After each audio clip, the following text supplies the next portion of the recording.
starting a 3-part series in our journey to discover how to set the pace.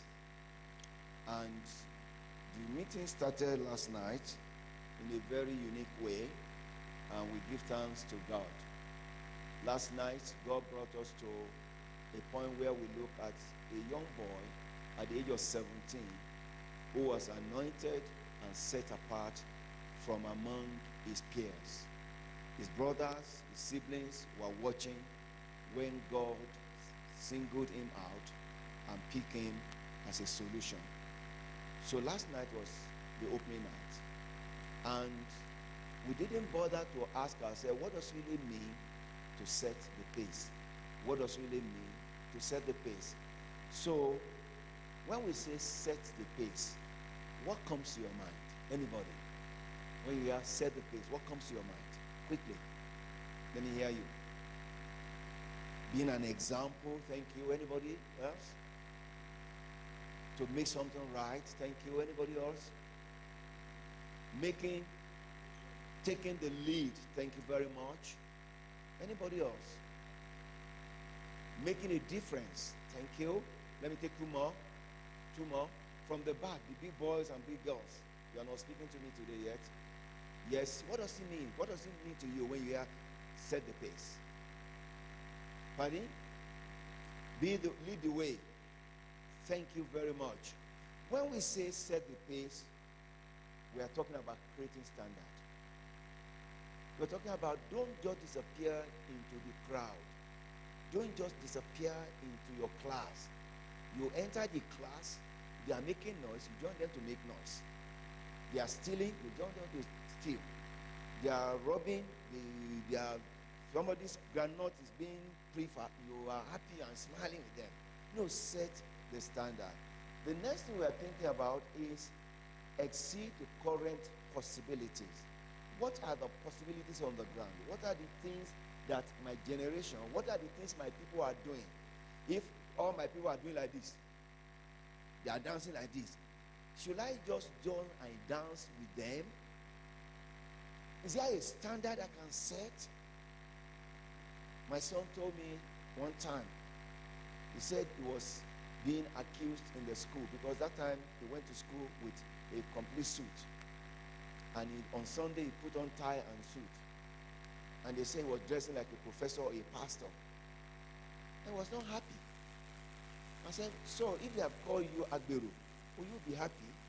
He said no. I said, so they lift you up by telling you what they think of your future. So the possibilities they are creating for you is even bigger than they themselves can attain. But you need to exceed current possibilities.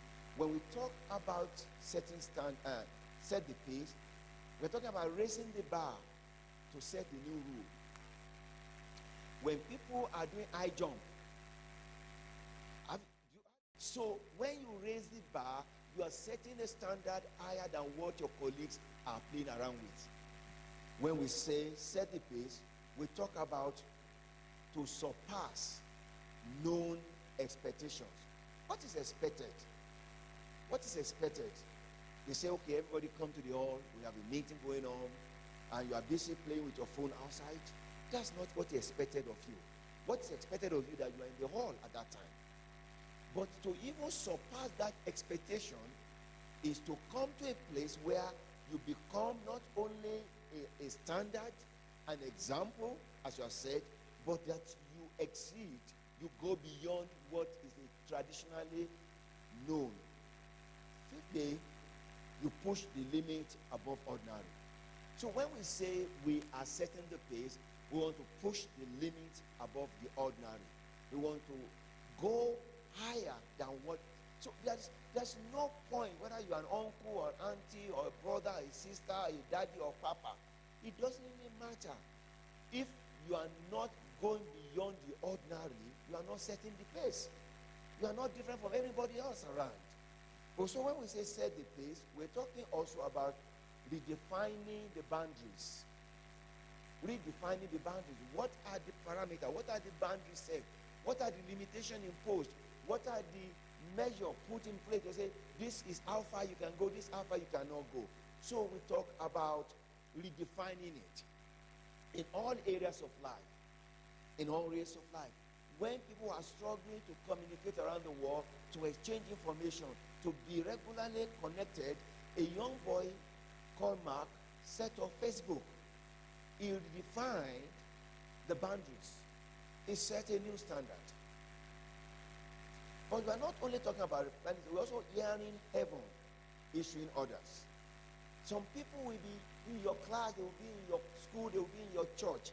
They've never at any time in their lives claim access to God. They don't know how to hear. They don't know how to say, I was praying yesterday and something was troubling my mind. Something was coming to my mind. All they are telling me that I was on my phone and I was with my friend. And they have not discovered how to hear God, how to find a balance, how to relate to God, even as young people. But you know, yesterday, David was how old? 17, when God came to their family and God picked him out of 7 other children. But here, setting the pace will require us to provoke shift in order to offer a new direction. Whoever is going to set the pace must be willing to give us a new direction. This is where we should be going. For instance, today we'll be having sports in the camp. And some people will come here just to do the normal regular thing they know before. Some other people say, no, let us do it better. Let's do it this way. Let's take this direction. Let's take this. Go. We're coming from the Dani. Some people are playing around. Someone say, let's be fast. Let's walk fast. Why? Because you are giving a new direction. Not waiting for the big guys, the uncles, the daddies, and mommies, but setting a direction that others can follow. To set the pace means to maintain a new zeal level. The level of zeal you have.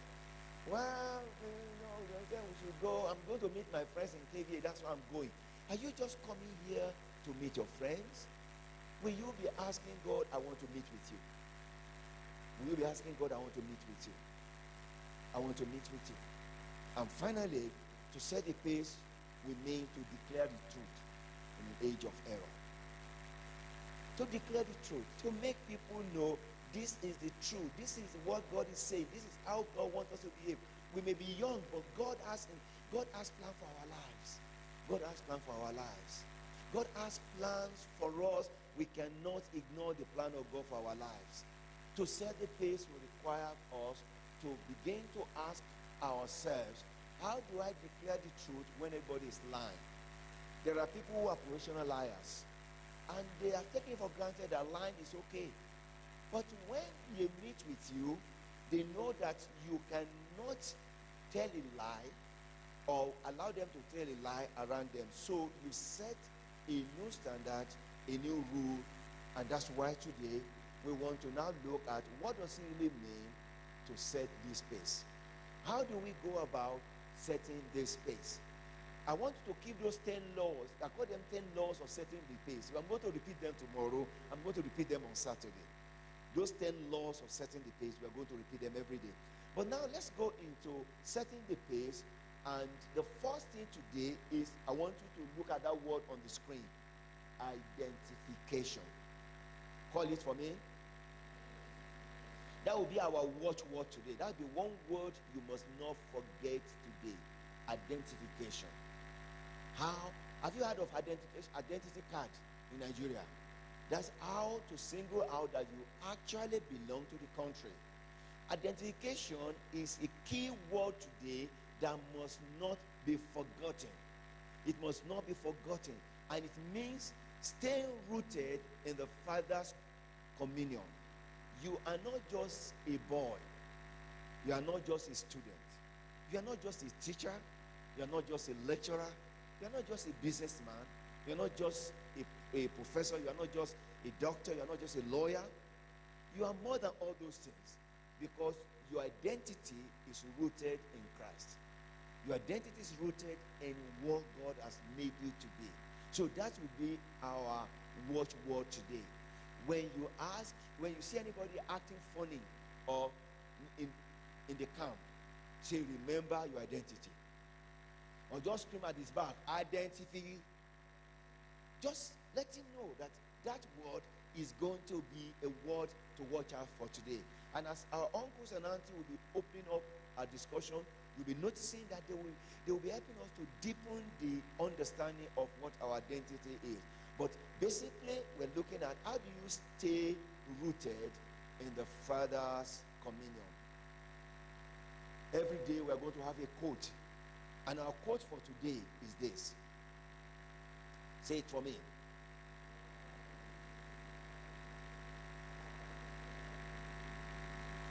Say it again. God uses prepared people, prepares a people he uses. Tell your neighbor, are you the one? Tell him again, this is what God is. This is what it's all about. Say it again. God uses prepared people, and God prepares the people he uses. So the identity we're dealing with here is to say you belong to the family. We've seen it yesterday from the life of that young boy David. But now in the family there's identification. God specifically identify you, Deborah, Michelle, Thomas, Bala, whatever name you bear.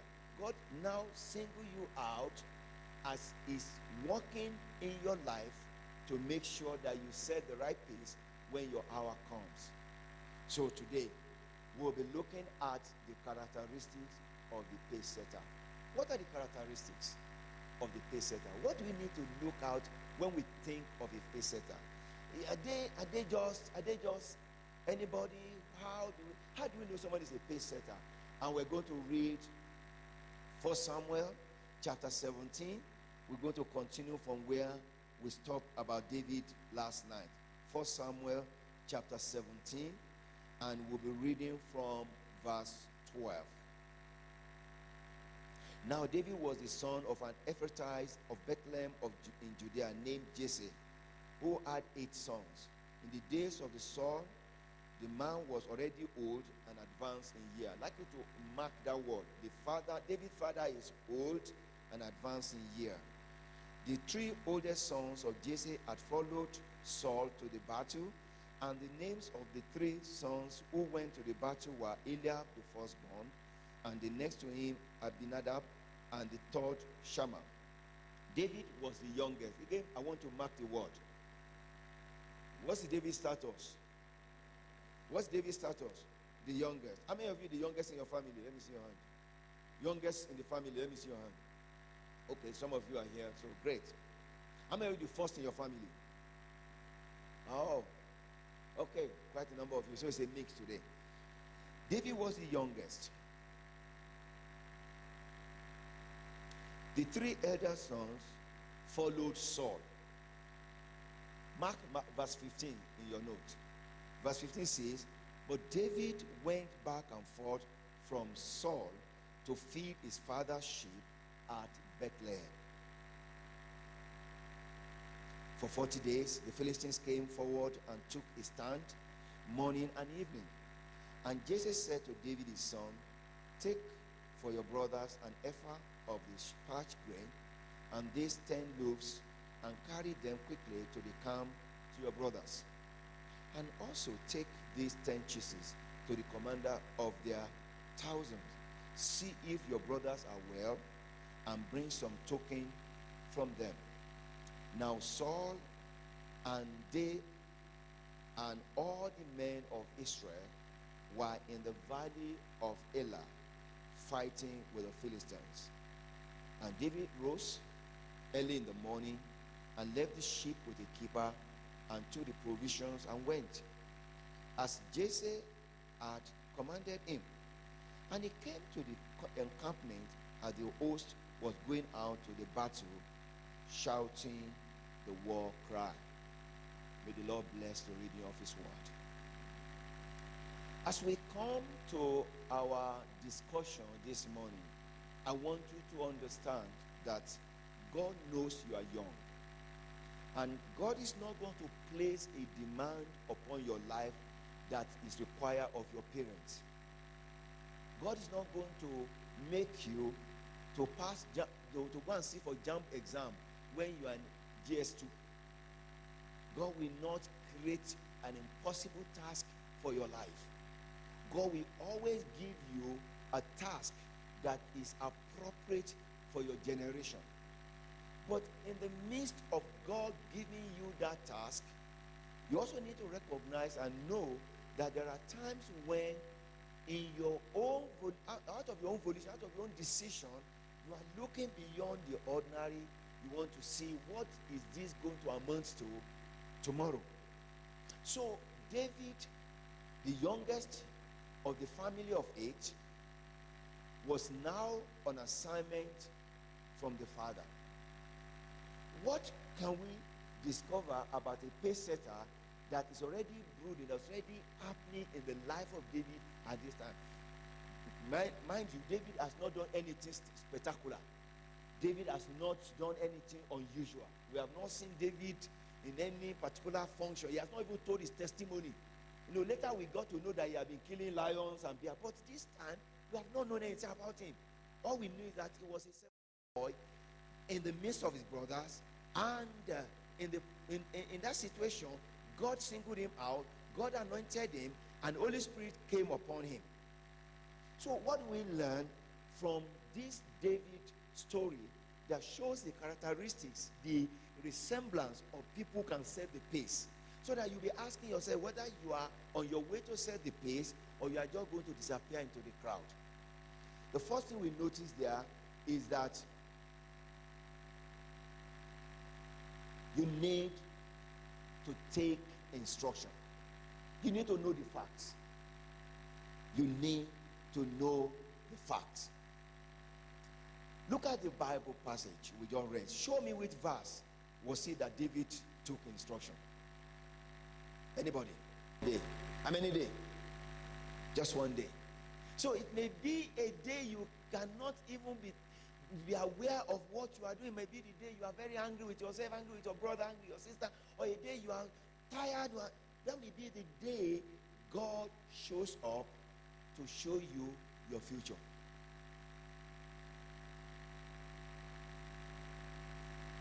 They were interviewing one of the leading golfer recently, and he said, I started playing golf by picking ball at the age of 3. Know the facts.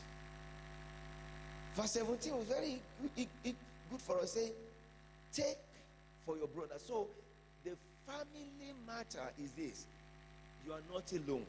Your brothers are involved in something. Other people are going ahead of you, but you have your own small portion of assignment you must carry out. So David shows the traits of anybody who will set the pace, who can take instruction. Sit down, then you are standing up. Stand up, then you are sitting down. Go out, you are standing up. Come in, you are. When will you learn to take instruction? Setting the pace is not when you become commissioner and minister, or you become teacher. Say, yes, in this class.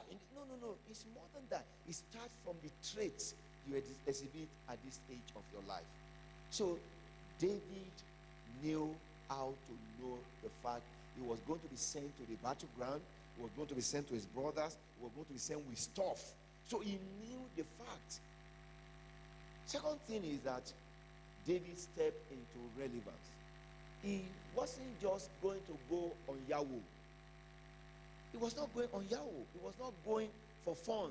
He was going to participate in something that involved the entire Israel. Look at verse 20. Look at verse 19. Are you there? Answer me. You don't. Verse 19 says, now Saul and they, that is the brothers of David, and all men of Israel are already in the valley fighting. So what does that say to the young boy David? I'm not sending you to go and play Ludo. I'm not sending you to go and do Tente. No. There is a matter going on. There's an issue going on. There's a problem going on. I want you, even though you are small, I want you to participate in the big picture of what God is doing in our generation. So I'm going to send you to your brother. So you are relevant. You are not inconsequential. You are not unimportant. You may be small, but you are important. You are part of the game plan of God. You are part of who God will use. So the trait of a pace setter is that they stay within the reach of their father's voice. They are not dodging responsibility. They are not running. Tony! Then you now walk far away. Tony! Of course, you can't hear again. So 5 minutes later, you now come and say, hey, Tony, I've been looking for you. I was. You know, whenever you hear, actually, in fact, really, to be honest, in truth, is that when you hear that, you know, somebody is outside the reach of the father's voice. Stay within the reach of the father's voice. When the father needed to send David, David was available. I pray that when God needs you, they will not declare you unavailable. Because David was not the biggest, he was not even number 4 in the family. So don't say, well, if they want to do it, let them ask all the uncles, let them ask all the aunties, let the big one do it. No. It's not by status, it's not by size, it's not by age. God uses every generation as he chooses to use them. Remember, what's our quote for today? God uses people, and God prepares the people he uses. What's our quote for today? God uses prepared people, and God prepares the people he uses. The next thing we notice about the traits of the pace setter is that they respond. They don't just hear the father's voice, they respond to it. It was Archbishop Kwashi was telling his own story recently, and when we were having a youth conference, he said at the age of 17, he was ready into drinking, doing this and that, and God picked on him. And the way God picked on him, it's like the rest of his life just changed for good. And by the age of 20, he was ready in the Bible school. Today, people laugh at him. Some people mock him. There are some friends say, you of all the courses you can do in this world, it's only Bible you are going to be reading. Today, those of them who did not read Bible, who read all kinds of things, they came and bowed to him for prayer and commissioning. So, at the age of 17, 20, to respond to the father's call. I was 18, and I didn't want anything to do with Christianity. In fact, I was busy trying to figure out how to get into the cult and occultism and all those things. Because I wanted to, opposite my father's house was a very strong herbalist. And we go to church as young people, we memorize Bible, we come back, in order to eat rice on Sunday, you have to memorize the Bible verse. If you don't memorize the Bible verse, you come back from church on Sunday, your rice gone be that. And we eat rice only once in the week, on Sunday. How can I miss my church and my rice? But you see, even then I was very religious. I knew I didn't know God until I was 18. But when God called me, I knew he called me. And the rest of the story you will hear later. So God needs a person who has the traits not only of staying within the father's voice, but actually responding to the father's call. Have you seen in that story? David was the youngest. The older one was going out. But David went back and forth before King Saul. We're going to look at that shortly. But the next thing you need to go is, part of the traits of pace setters is that they are conscious of their direction they are going, and they go the way they are sent. They go to where they are sent. If you want to be a pace setter, You shouldn't tell your parents you are going to Peringada, but you are actually in Angarukuba. You shouldn't tell your parents you are going to Kakuri, but you are actually in Sabo. You shouldn't tell your parents you are going to Maitama and you are in Guarikwa. Go to where you are destined to go. One of the things about that is that if story was told of a year when one plane accident happened, and one man sent test to his wife that, thank God I escaped the plane. I thank God for my life. Whereas he didn't travel, because later they discovered that nobody in the plane survived. So the wife said, okay, now tell the truth. Which plane did you take?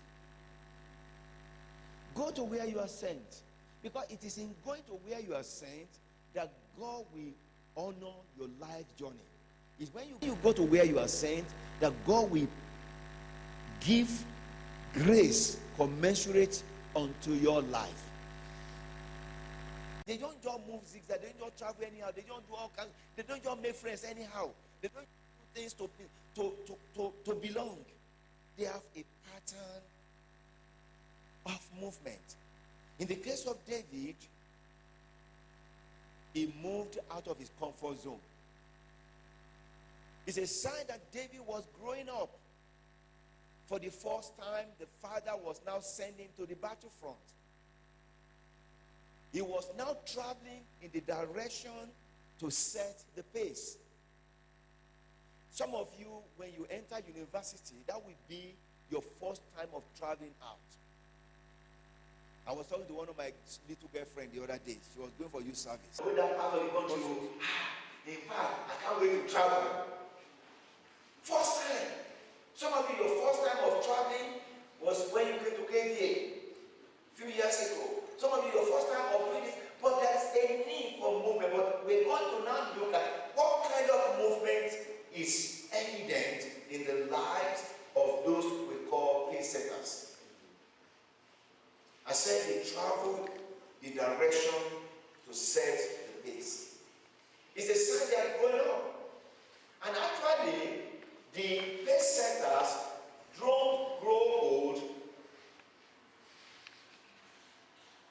just like that.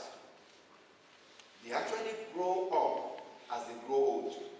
Press everybody you are going to grow up first. Now, those who move this direction, they actually move in the direction ready to be interrupted.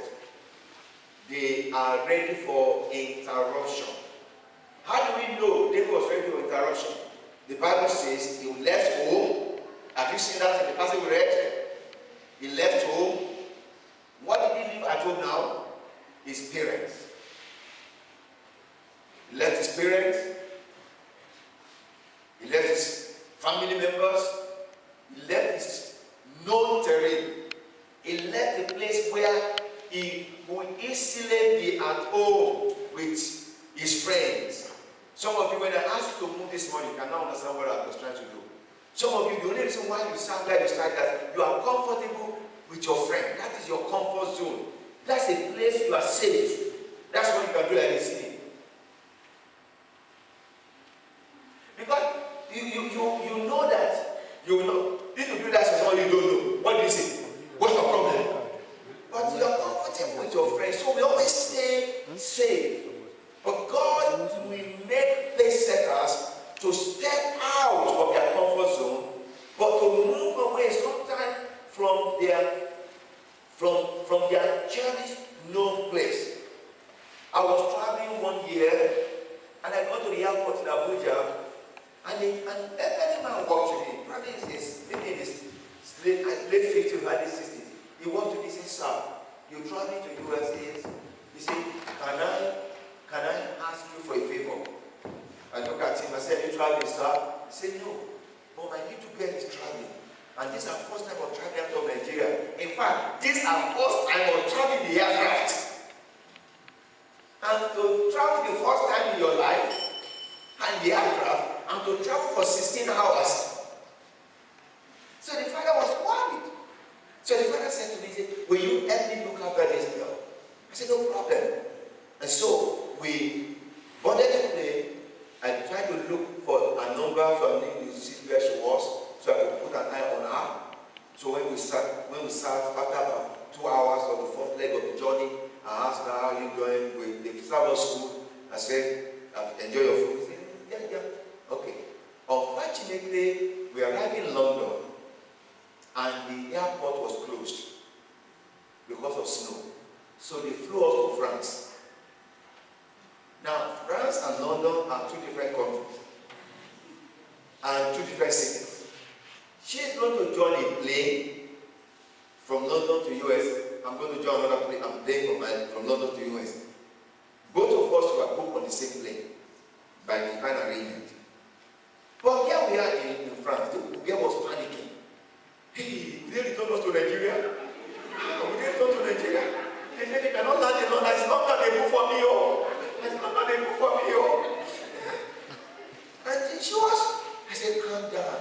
Finally, we got to London, and we have finally missed our flight.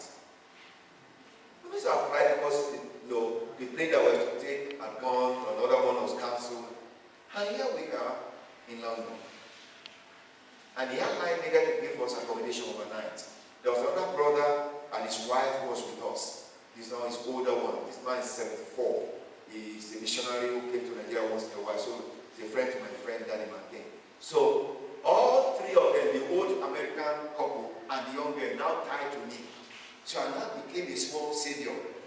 So I need to figure out where they will stay, where they will sleep, how they will do this, and finally we move on. By next day, we all checked to the hotel they gave us. By next day, we came back to the airport, they boarded us, and we flew. When we entered the aircraft, the girl literally wanted to kneel down on her seat to pray. Say, Lord, if not from the village they are chasing me, I will reach America to do my study. Sometimes we are afraid to step out of the known environment. Sometimes we are comfortable.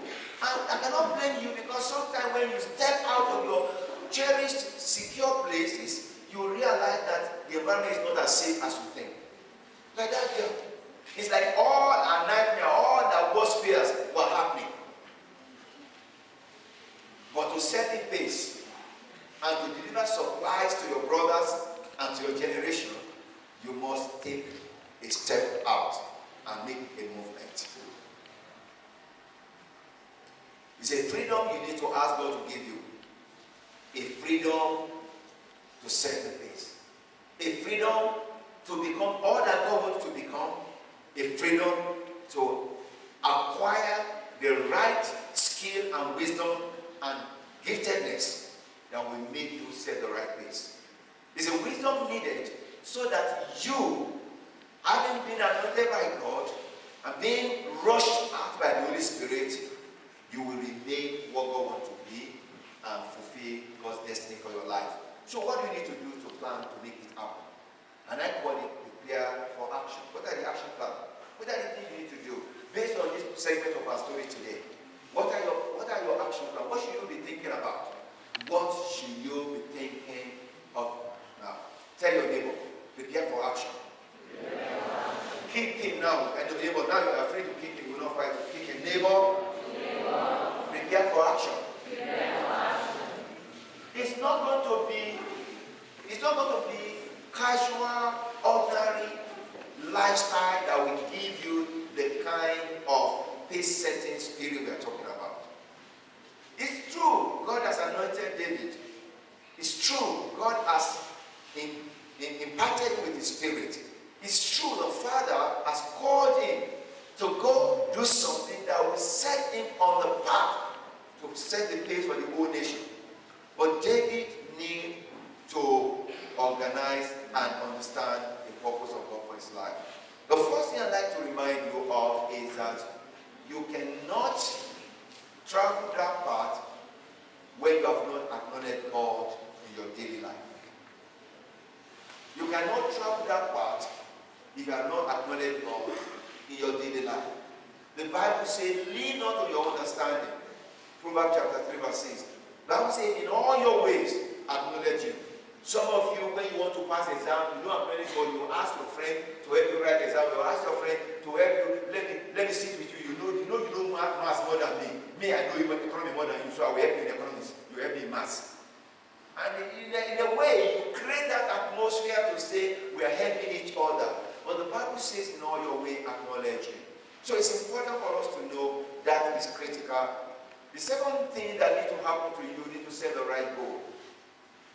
Avoid useless Johnson's kind of game trophy goal. Let me tell you the game trophy goal of Jim Dobson. Jim Dobson was the former president of Focus on the Family. And as a young boy, he had a goal to win the trophy in the school as football. So he can have trophy so that by the time he's leaving school, some of you have won trophy in primary school, secondary school, university. Trophy, the best behaved, best this, overall achievement, what outstanding student, the one that don't like when they say most improved students. So James Dobson has his goal to get trophy, and he won it. He was shining, he would polish it, to keep it on the shelf, and finally, one year, they sent him a package. He was now an old man in his late 40s. They sent him a package. When you see the package, it was the trophy he won when he was in high school, already broken, tattered, and abandoned. They were remodeling the school, and he saw the trophy in the garbage. So what seemed important to you today as your trophy must be examined, because it is not what it is. Set a goal to achieve the greatness of God in your life. You need to set the right goal. It's a lifetime journey. In fact, if you will demonstrate all the traits we have discussed, if you will be in position to set the right pace for a generation, you must at very least keep hold of instruction. Don't let go of instruction. Guard her. Instruction is like a lady, like a girl. Guard her. Tender. Very tender. Don't abuse instruction. Don't ignore instruction. You will end up regretting. Stick to instruction. The final thing to do in preparing is be aware of the season you are in. The Bible says concerning Esther, when Uncle Mordecai went to her, Uncle Mordecai said to her, you are enjoying now in the palace, congratulations. But do you know whether you are actually born for such a time like this? I really don't know what you are born for, but you know exactly you are born by your parents. I don't know whether they plan to have you as a baby or you just came upon them. Doesn't really matter. What really matters now is you are born for a particular purpose. And you will not be able to fulfill that purpose if you do not prepare daily to recognize there is more to your life than just your family name. There's more to your life than just your family name. Esther was put in place. What did Esther go through to get to the palace? Number one, there was a war, and their family was raided, and Esther became a slave girl, and Esther hung out with her uncle, and uncle became a mentor, and Esther was proposed to participate in the queen's competition, and Esther won the competition. But Esther wouldn't have won the competition if the former queen did not misbehave. I don't know whether somebody is misbehaving now so that I can take their place. I don't know. Maybe. But I don't want to misbehave, somebody will take your place. You understand what I'm saying? Maybe somebody is misbehaving now that God is setting you up to go and take your place. But don't be the one that will misbehave, that help will be arranging for a replacement. So Esther became the queen. And Esther, as a young girl, full of energy, and in the early 20s, was ready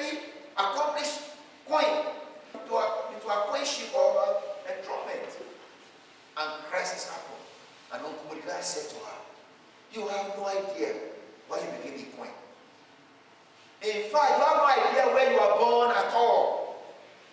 So, Uncle Mordecai took Esther beyond the classroom setting, the paparazzi, and the excitement of being in the place of honor.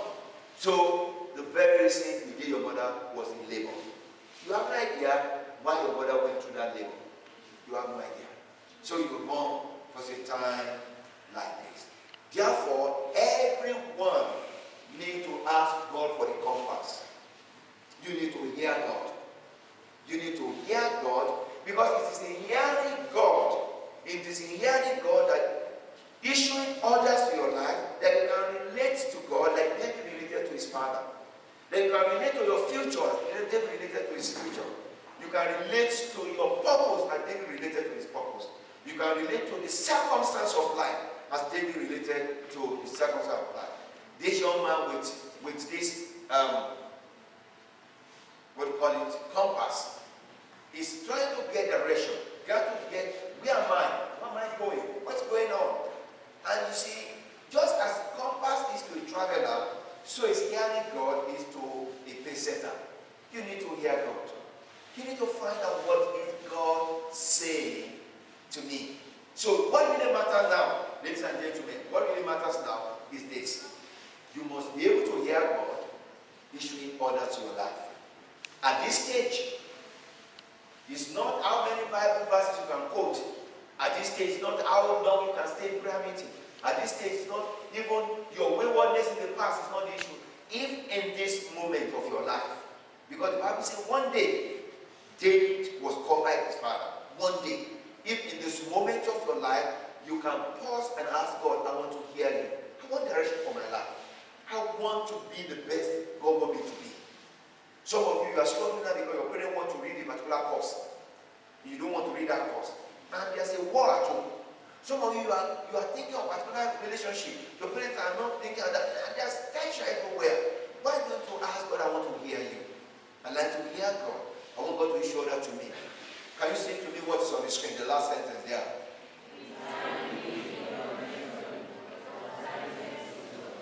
You need to be timely in your mentoring. Find grace in the course of this conference to connect somebody who can be the connector for you to be what God wants to be.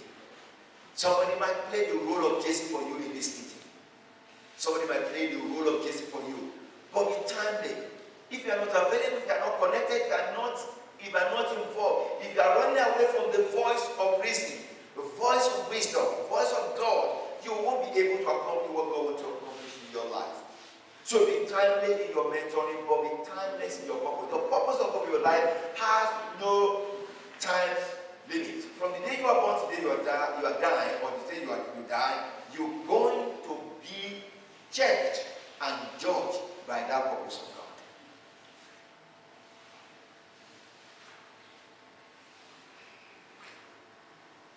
So, to set the pace seems to be a big deal now. Since we know now there are traits and characteristics, we know now that the big matters are hearing God. We now know that there are actions to take. I think as we close this session, we need to get to a place where we begin to ask right questions. And I want to tell you, I will throw at you two of those right questions you should ask as young people. How many? Two. As young people, two right questions you should be asking.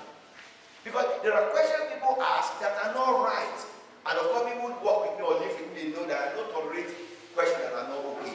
Because I just look in the face and say, are you asking me that question? Or is that what is your... Because the right question will give you opportunity for somebody to influence your life. What are the right questions to ask? I'm going to give you two examples. One, what is life asking of me? Should be your question, not what do I want to do in my life. So what I want to become a lawyer. I want to do this thing. It's not what God is in shadow. There was nothing about life that prepares him for the foolishness of his life. So don't be asking questions, what do I want out of life? What do I want out of relationship? What do I want out of this and that? Stop asking that question is not important as asking the question, what is life asking of me? What demand is life placing on me? Second important question I need to ask today is this: what do I have to give? What do I have to give? What do I part with?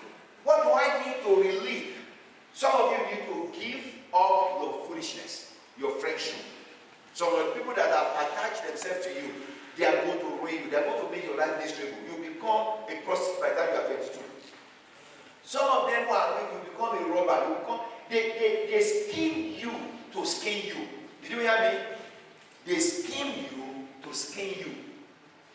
You think they are helping you now, but by the time you are in mid-20, you are looking back and asking yourself, what have I done with my life?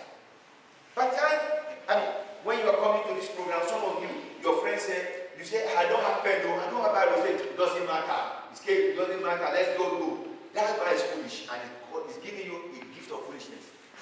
Because now other people are taking notes, you are looking so. Other people are writing instruction from God, you are looking closer. But you didn't plan to look like that, or it's your friend coming to the camp with your pen is. So the question should be, what do I have to give? What am I going to do? For David, he gave up the family comfort. And it could be killed. If Goliath won the battle, by the time David arrives in the camp, what will David become? Slave. War slave. Not how much money I can make when I'm doing this. And that's what I try to look at when I'm discussing mission with people. I know you need money in your life, and everybody needs money to survive. But I'm asking the people, will you be able to do this if no money is paid to you? That's your passion. That's what you are wired to accomplish. Don't lose it. Something that wakes you up in the morning and makes you feel like you are a champion of the whole world. Not what do I ask the question, what do I have to give, not how much money am I going to make? So when you ask those two questions very well, I want to close this session by giving you the one big question that you need to answer, and I'll invite one of the uncles to help you think through for a few minutes before you go into different groups. The big question is this. Say the question to me.